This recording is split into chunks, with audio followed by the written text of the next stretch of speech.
어서오세요. 반갑습니다. 안녕하세요. 저는 주식 전업 투자를 하고 있는 40대 남자입니다. 일단 제 이야기를 하기에 앞서서 저희 집안 및 친척들의 분위기와 있었던 일들을 말씀을 간단하게 설명을 해드리겠습니다.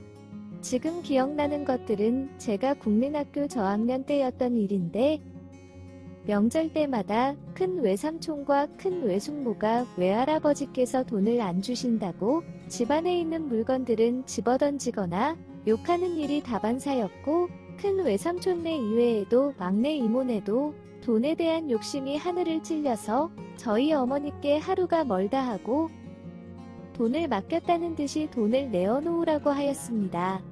외할아버지께서 저희 어머니에게만 많은 재산을 주셨다면 저런 막내 이모의 행동이 이해라도 되겠지만 저희 어머니는 받은 재산도 없고 안타깝게도 큰 외삼촌께서 거의 대부분을 다 받아가신 걸로 알고 있습니다. 이런 상황인데도 저희 아버지께서 사업을 하시고 상대적으로 다른 형제들보다 경제적인 여유가 있고 막내 이모네는 이모부가 공무원이라서 수입이 적다는 이유로 어머니에게 계속적으로 본인들의 돈 문제를 꺼내면서 무언의 압박을 하였고, 제가 장가를 가던 당시에도 부모님 도움 없이 사빌세빵부터 결혼 생활을 시작하였는데도 막내 이모는 계속 제가 장가갈 때 부모님께서 저에게 얼마의 돈을 주었냐고 집요하게 물어보시면서 그럴 돈이 있으면 이모에게도 달라는 듯이 압박을 하는 등 돈에 관련된 수많은 사건 사고들이 있었습니다. 그런 돈 문제, 형제들 간의 불화 때문인지 저희 어머니는 환갑을 채우지 못하시고 이른 나이에 천국을 가셨습니다. 심지어 돌아가시기 전 병원에 계실 때도 면회 와서는 건강과 안부, 그리고 마지막 인사는 하지 않고 엄마의 남은 재산과 10년도 넘은 제 장가갈 때 얼마의 돈을 주었는지 물어보고 가는 막내 이모를 보면서 정말 치가 떨리기 싫었습니다. 그래서 저런 거지 같은 근성을 가진 외갓집 식구들과 연을 너무 끊고 싶었지만 돌아가신 어머니에 대한 예의가 아닌 것 같아 시간이 될 때마다 자주 찾아뵙고 가족 행사 및 모임에도 참여하였습니다. 원체 돈으로 시작해서 돈으로 끝날 정도로 돈돈돈 하는 사람들이 많은 곳이라 식당에 가도 조카이자 손주인 제가 밥값을 내는 경우가 많았고 잊지 않고 용돈도 드렸습니다. 그렇게 나름 제 할도리는 잘하고 산다고 생각했는데 얼마 전 집안에 작은 외삼촌의 부고가 생겼다는 소식을 듣고 제일 먼저 달려갔습니다. 제 아내는 이제 막 돌이 지난 둘째 아들을 얻고 상을 차리고 상을 치우는 등 며느리로서 자기 할 일을 다 했습니다. 다른 조카들은 안 오거나 다음날 오거나 와서도 아무것도 안 하고 제 아내 혼자 일하는 것을 멀뚱멀뚱 쳐다만 보고 있었습니다. 과거에도 비슷한 상황이어서 너무 화가 났었는데 요번에도 똑같은 일이 벌어지길래 둘째 날에는 저희 부부도 인사만 드리고 장례식장에서 나왔습니다. 그러면서 조의금은 집안 어른들의 약속 및 관행대로 저희 집을 대표로 아버지가 내셨습니다. 그렇게 3일간 다 있다가 발인까지 다 지켜보고 집으로 돌아왔습니다. 그런데 얼마 전 조카인 제가 조의금을 내지 않았다면서 파렴치한 인간이라는 듯이 따지는 전화를 받았습니다. 저는 어른들의 약속이 있었고 아버지가 대표로 내었다고 말씀을 드렸지만 그런 말은 돈돈돈 하는 거지 같은 사람들에게는 들리지 않았습니다. 그래서 그렇게 좋아하시는 돈을 보내드리겠다고 계좌번호를 여쭈어 보았지만 나름 자존심이 있는지 차마 받겠다고는 안 하시더군요. 그런 전화를 끊고 정말 제가 많이 잘못한 건인가? 혹시 몇 년 전 저희 어머니가 돌아가셨을 때 이 돈돈돈 하는 거지 같은 인간들의 자식이자 저희 어머니의 조카들은 조의금을 내었는지 궁금했습니다. 역시나 저희 어머니가 돌아가셨을 때는 1,000원짜리 한 장이라도 낸 조카는 한 명도 없었으며 심지어 어머니의 형제분들 중에서도 안 낸 사람도 있었습니다. 게다가 멀리서 온 조카들은 저희 아버지가 교통비하라며 용돈을 받아간 조카들도 있었습니다. 제 어머니가 돌아가셨을 때는 어른들의 약속 및 집안 관행대로 조카들은 경조사비를 내지 않고 어른들만 조의금을 내었고, 외삼촌이 돌아가셨을 때는 그런 약속 및 관행 따위는 모르겠고, 제일 먼저 도착해서 장례식장의 자리를 채우고 이를 도운 것도 모르겠고 조의금을 내지 않았으니 저와 제 아내는 쓰레기라는 식으로 말하는 인간들을 보면서 그나마 마지막으로 남아있던 가족에 대한 정마저도 없어졌습니다.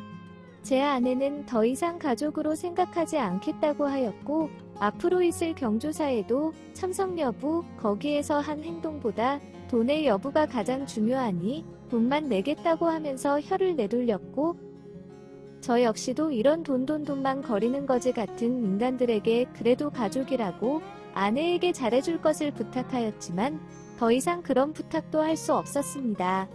그리고 저도 더 이상 못 참겠습니다. 이 영상을 돈만 거리는 너네들이 볼지 안 볼지 모르겠지만 지방에서 공무원 하는 남편을 둔 막내 이모님은 결혼한 지 10년도 넘은 조카가 조카의 부모에게서 결혼한다며 받은 돈이 얼마인지 그렇게 궁금하다길래 여러 번이나 받은 돈이 없다고 말씀을 드려도 죽어가는 내 엄마이자 본인의 친언니에게 재차 물어보는 이유가 도대체 뭐예요?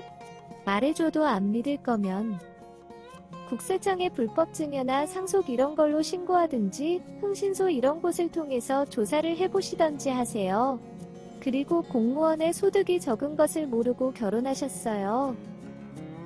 저희가 소득이 적은 공무원이랑 강제로 결혼하라고 저희가 떠밀었나요?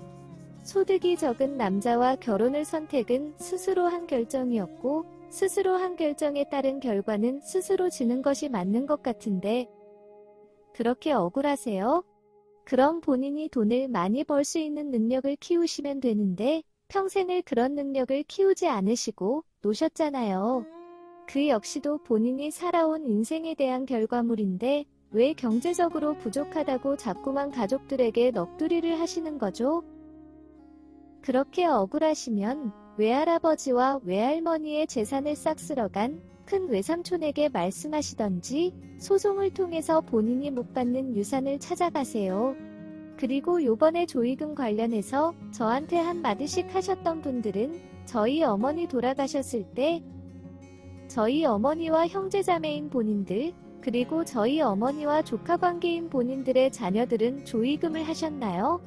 제가 여러 번이나 조의금 봉투를 뒤져보아도 안 나오던데 경조사비도 어찌 보면 품앗이의 일종인데 본인들은 내지 않았지만 받아야겠다는 그런 억지는 도대체 어디서 온 거죠?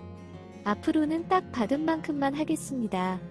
제 결혼식에 축의금 내지 않고 공짜 밥만 드시고 가신 분들은 받을 생각하지도 마시고 저희가 경조사비 안 내서 기분이 나쁘셔도 저희한테는 연락하지 말아주세요. 물론 제 아이들 돌잔치에도 연락 및 참석도 안 하셨고 돈도 안 내셨으니까 이런 걸로도 연락 주시는 것은 아주 단호하게 거절합니다. 참석하고 같이 슬퍼해주고 일 도와주고 그런 거보다 경조사비 내고 안 내고 중요하고 가족으로서 사랑하는지 안 하는지 대한 척도라고 알려주셨으니 저도 그 가르침을 받아서 저 역시도 가족으로서 사랑의 척도인 경조사비를 받지 못했고 경조사비를 받지 못했으니 가족으로서 사랑이 없는 것으로 알고 있겠습니다.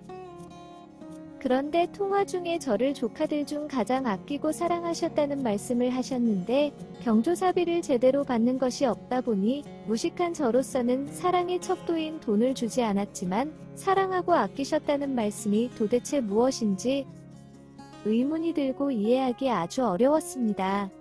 그래도 가장 마지막에 배운 것이 사랑의 척도는 돈이라고 하셨으니 조카들 중에 제가 유일하게 여러 번 밥을 사드려서 즉 밥값을 아꼈다는 뭐 그런 경제적으로 조금이나마 이득을 챙길 수 있도록 해줬기에 가장 아끼고 사랑하셨다는 의미로 아주 잘 받아들였습니다. 앞으로는 그런 일이 절대 없을 것 같네요. 아침에 저희 집 처음 오셨을 때 빈손으로 오셨다 가셨는데 역시 안 사랑하시는 것이 맞는 것 같네요. 보통은 휴지라도 하나 사서 오는데 참 대단하세요. 배운 대로 꼭 실천하면서 살 테니 기대해주세요. 오늘의 사연은 여기까지입니다. 구독과 좋아요, 알림 설정 부탁드립니다. 긴 글을 읽어주셔서 감사합니다. 구독과 좋아요 꾹꾹 눌러주세요. 꾹꾹. 알림 설정도 꾹꾹 눌러주세요.